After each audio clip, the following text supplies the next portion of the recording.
কেমন আছেন সবাই? আশা করছি সবাই ভালো আছেন। আমি বেশি ভালো নেই, তার কারণ আজকে আমার আদিলের খুব অসুখ, মানে কাল 3 দিন থেকে অসুস্থ, খালি জ্বর আসে। তো আজকে হলো দেখি ওর হঠাৎ করে গলার নিচটা ফুলে যাচ্ছে। তার 2 দিন আগে দাঁত তুলে এনেছি, আমি ভাবছিলাম সেই জন্যই হয়তো বা কিছু হয়েছে। পরে ডাক্তারকে ফোন করার পরে বললো যে না, ওর মামস হয়েছে। তো কি করব, বাচ্চার ওষুধ থাকলে যেটা হয়, খুব মন খারাপ সবারই। তো জ্বর আসছে, কিছু খেতে চায় না, তো বললো যে ঝালমুড়ি খাবে। তো ঝালমুড়ি দিয়ে আমরা সন্ধ্যাবেলা চা খাচ্ছিলাম, তখন আদিলের আব্বা চলে আসলো আবার বাজার থেকে নিয়ে আসছে মোমো। আদিলের খুব পছন্দ এই মোমো, তো নিয়ে আসলো। আমি ভাবছি যে খেতেই পারবে না, তো গরম গরম মোমো ছিল, তো একটা নাকি 2টা খেয়েছে। তো যাই হোক, আজকে আমি ভিডিওটা সন্ধ্যা থেকে পরের দিন সন্ধ্যা পর্যন্ত কন্টিনিউ করব। তো আশা করছি ভিডিওটা জুড়ে থাকবেন আপনারা।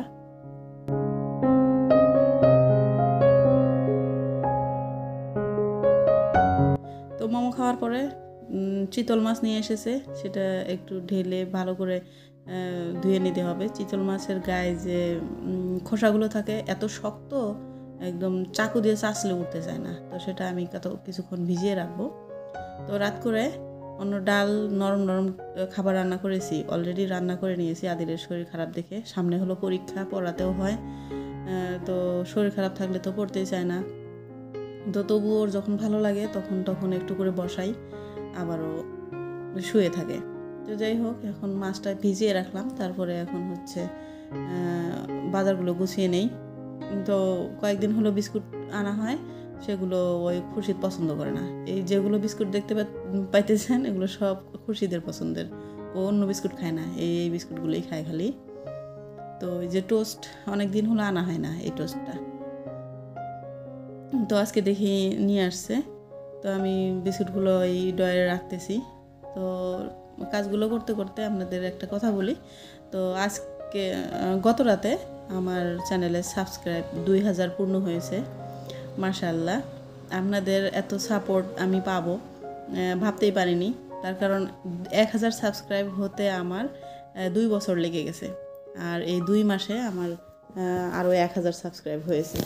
তো 2000 সাবস্ক্রাইব হয়েছে। আপনাদের এত ভালোবাসা আমাকে দিয়েছেন, এটাতে আমি অনেক ধন্য। সবাইকে অসংখ্য অসংখ্য ধন্যবাদ আমার চ্যানেলটা সাবস্ক্রাইব করার জন্যে, আমাকে এত উৎসাহ দেওয়ার জন্যে।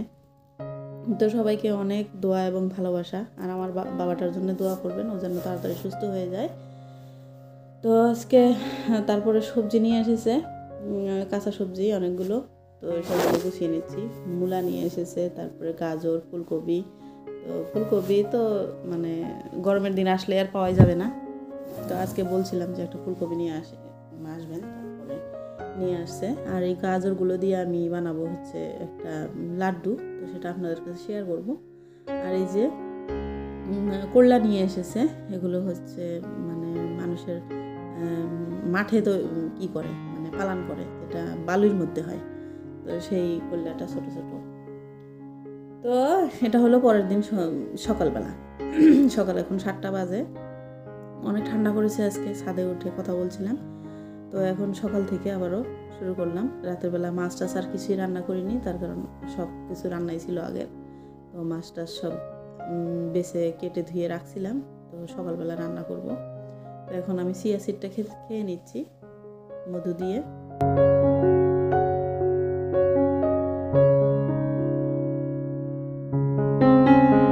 এখন চলে আসলাম সকালের নাস্তা বানাতে।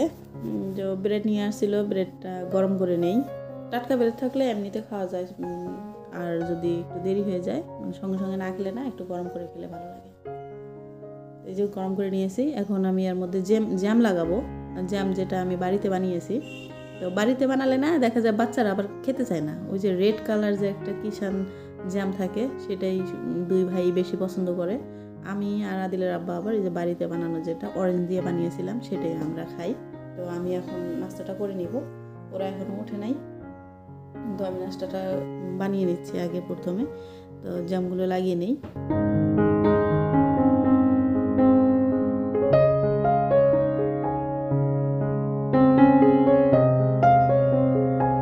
তো চা নাস্তা করার পরে এই যে আদিল উঠে গেছে, দেখেন ওর গলার অবস্থা কতখানি ফুলে গেছে, প্রচণ্ড জ্বর, রাতে বমি করেছে, অনেক অসুস্থ। এই যে তারপরে আমি ইউটিউবে দেখলাম গলা এমন মামস হলে বাচ্চাদের একটু সেঁক দিতে হয়। তো হারিকেন তো নাই, তো আমি ইস্তারিতে কাপড়টা গরম করে ওকে সেঁক দিতেছি। এই যে সেঁক দিলে নাকি ও আরাম পায়। এই যে বারে বারে গরম করে দিতেছি আর সেঁক নিচ্ছে। তো সেঁক নিয়ে তারপরে ওকে শুয়ে দিলাম। মানে কিছু তো খাই নাই, খালি এক কাপ হরলিক্স খেয়েছে, শুয়ে আছে আবার। তো আমি ঝটপট রান্না বান্নাগুলো করে নিব। তো ফুলকপি কাটতেছি চিতল মাছ দিয়ে রান্না করার জন্যে।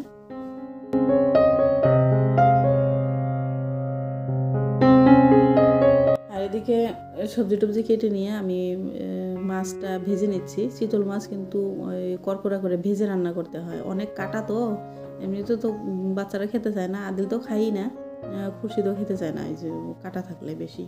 তো মুচমুচা করে ভেজে তারপরে রান্না করে দিলে হয়তো বা খাবে। তো এই যে মাছটা ভাজা হয়ে গেছে আমার। এখন আমি তরকারিগুলো রান্না করব ছাদের চুলায় রান্না করব। তো ওখানে আমার অন্য টুকিটাকি কাজ আছে, যেগুলো আমি রান্না শুরু করে তারপরে করতে পারবো সেখানে। তো এই যে তারপরে সব কিছু রেডি করে নিয়ে আদিল বলছে ক্ষুধা লেগে গেছে, তো ওকে ভাত দিতে চাইলাম। সকালে আমি গরম গরম ভাত রান্না করেছি, তো সেটা খাবে না ও, তো বললো ম্যাগি খাবে, তো ম্যাগি বানিয়ে দিয়েছি। তা ওই 2 চামচ খেয়েছে, আর খায় নাই। তারপরে চলে আসলাম আমি ছাদে এসে দেখি রান্না করি। তো এখানে নুন, হলুদ, মশলা, তারপরে কাঁচামরিচ আর পেঁয়াজ দিয়ে একটা পেস্ট বানিয়েছি, সেটা তেলের মধ্যে ভেজে নিচ্ছি। নিয়ে সেটা আপনারা যেভাবে সবসময় কষান মাছ, তো সেইভাবে আমি ঝোল বানিয়ে নিব, তারপরে ফুলকপি দিয়ে রান্না করব। তো এদিকে মাছটা রান্না করতে করতে আমি আরেকটা কাজ করব এখানে।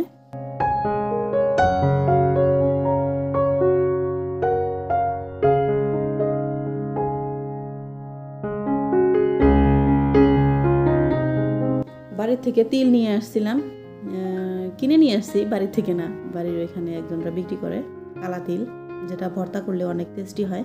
তো সেটা 2 কেজি এনেছিলাম। তো পিঠা বানাবো বলে, আর বানাবো হচ্ছে মলা, তো সেই জন্য ধুয়ে ভালো রোদ উঠেছে শুকিয়ে দিব।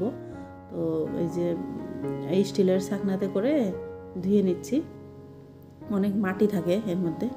তারপরে দুপুরের কাজকর্ম সব শেষ, এখন হচ্ছে কাপড় ধুইতেছি। কাজের তো আর শেষ নেই, সারাটা দিন কাজ করতে হয়, তবুও কাজ শেষ হয় না। সব বিকালবেলা দেখি আরও জমা হয়েছে কালকের জন্যে। তো সবারই এরকম, বাচ্চা অসুস্থ থাকলে না খুব প্রবলেম হয় কাজ করতেও খেতেও। ও তো খায় না।